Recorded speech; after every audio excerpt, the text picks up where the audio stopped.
Good morning, students. Today I am going to explain you next chapter, that is 7th chapter, P block elements.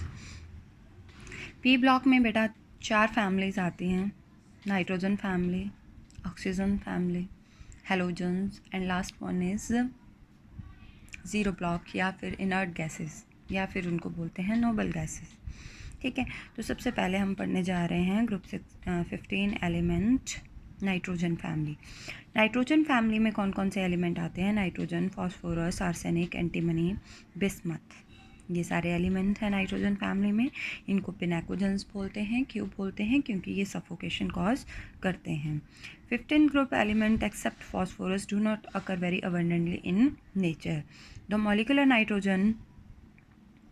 molecular nitrogen comprises about 78% volume of the Earth's atmosphere. ये तो आपको पता है, nitrogen environment में 78% present है.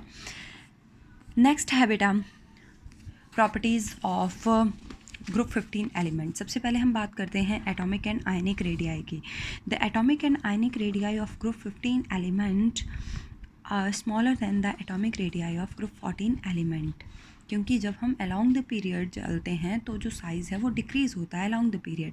और अगर हम नाइट्रोजन फैमिली की बात करें तो नाइट्रोजन फैमिली में नाइट्रोजन में जो नीचे की तरफ है जो साइज़ है वो डिक्रीज़ नहीं होगा, वो क्या होगा? इंक्रीज़ होगा. Left to right size decrease होता है, टॉप टू बॉटम साइज़ क्या होता है? इंक्रीज़ होता है. तो atomic radii nitrogen family from top to bottom atomic radii increases.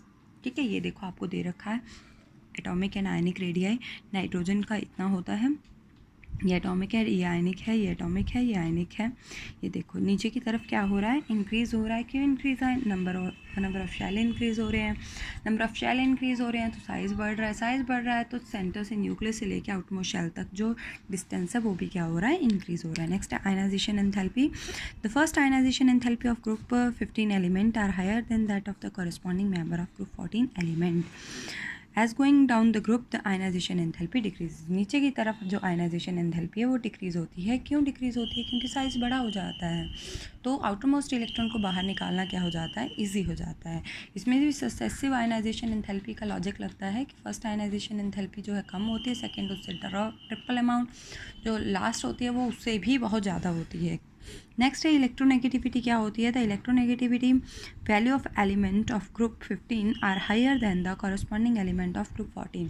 Obvious है along the period from left to right जो इलेक्ट्रोनेगेटिविटी है वो इंक्रीज़ होती है. और अगर हम बात करें नाइट्रोजन फैमिली की तो top to bottom electronegativity decrease होती है.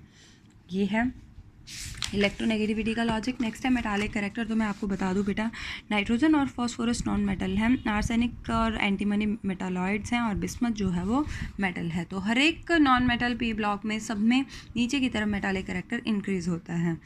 नेक्स्ट है melting and boiling point. The melting and boiling point of group 15 element first increases from nitrogen to arsenic and then decreases antimony to bismuth.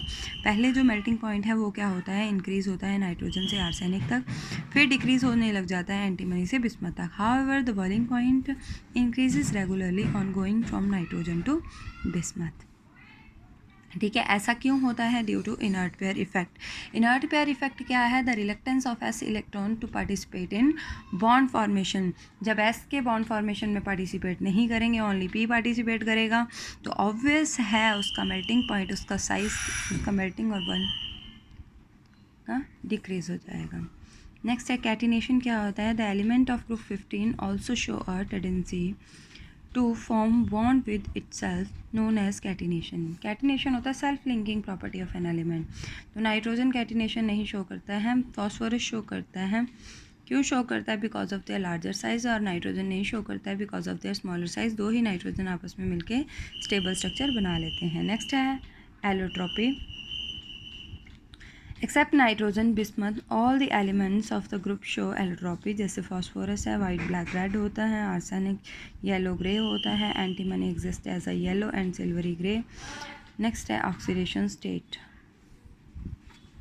Oxidation state जो है पहले है negative oxidation state. जो पहले 3 element हैं, पहले 2 element हैं nitrogen, phosphorus और आर्सेनिक, पहले 3 एलिमेंट वो -3 ऑक्सीडेशन स्टेट शो करते हैं. मतलब वो as a non metal behave करते हैं और वो इलेक्ट्रॉन को गेन करते हैं और उनकी ऑक्सीडेशन स्टेट -3 होती है. ठीक है। और जो नेक्स्ट वाले हैं वो नॉन मेटल की तरह बिहेव करते हैं, क्योंकि नॉन मेटल के साथ पहले वाले नॉन मेटल की तरह बिहेव करते हैं, बाद वाले मेटल की तरह बिहेव करते हैं।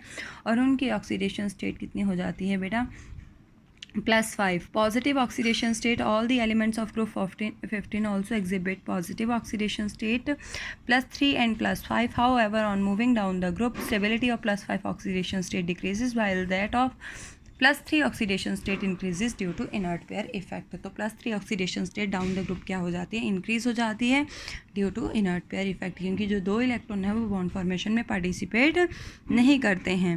Nitrogen does not form compound in +5 oxidation state because of their smaller size and the absence of D block elements. इसके पास डी ऑर्बिटल एब्सेंट होता है और इसका छोटा साइज होता है, इसीलिए ये 5 ऑक्सीडेशन के कंपाउंड नहीं बनाता है। ठीक है, तो नाइट्रोजन ये देखिए बनाता है पर वो स्टेबल नहीं होते। -3 के साथ, -2 के साथ, -1, 0 के साथ, +1, +2, +3, +4 एंड +5 के साथ। जो +5 वाले होते हैं वो इससे स्टेबल नहीं होते हैं। ठीक है, नेक्स्ट हम बात करते हैं maximum covalency. The maximum covalency of nitrogen is restricted to 4 because जो मैक्सिमम कोवेलेंसी है वो नाइट्रोजन की 4 है, क्योंकि 4 से ज़्यादा वो कोवेलेंसी शो नहीं कर सकता। 4 भी वो तब शो करेगा जब वो एक इलेक्ट्रॉन को नाइट्रोजन लूज़ करेगा। एंड पॉजिटिव शो करता है 4 कोवेलेंसी, इससे ज़्यादा वो कोवेलेंसी नाइट्रोजन शो नहीं कर सकता। Nitrogen has a unique tendency to form p multiple bonding with itself with the other element having smaller size and high electronegativity. अगर आपको क्वेश्चन आता है nitrogen exist as N2 while phosphorus exist as a P4 pi, तो आप उसमें reasoning क्या दोगे कि नाइट्रोजन में p बॉन्डिंग पॉसिबल होती है because of their smaller size. p orbital दोनों के पार्टिसिपेट करते हैं पाई बॉन्ड फॉर्मेशन में, but on the other hand phosphorus का लार्ज साइज होने के कारण उसमें p और d की कंपेटेबिलिटी नहीं होती है, इसलिए उसमें p बॉन्डिंग पॉसिबल नहीं होती है। ठीक है, due to the presence of triple bond which has और एक और क्वेश्चन आएगा, why nitrogen exist as chemically inert at room temperature.